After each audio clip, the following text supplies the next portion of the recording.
Ilocos News Online. May lugar ko yung hindi kita fine. So, okay, subling, sir. Retired ako. Apa yung sir? Tapi jak pa nakapudno, no? 39 years ako nagserbi. 1980, di umuna ako opisina dito. March 3, 1980, umana ako opisina dito. Basta yung kabayang na dito. Already 2019, hanak kumamit tumaray. Naka-retire ako din ang nilabanan ng Ria. Kitawang kalaban ni Apo Matthew, kakaasin Ria. So nga nagtaray ako tatap no, kumamit duwang team members, duwada kay mga labang kay Ria no kay di. So nagtaray ko tagay. Siya ang naka-retire ako.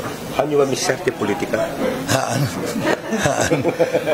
Nagimas biyag ko ito, talagpas-pas sir. Problema ko ito, yun po. Nagpapasya, sir. Bakasyon, sir. Tumalawak man na next weekend. Talagpas-pas sir. So, ano yung kampanya ang kita nagsasar nagtaray? Ama na.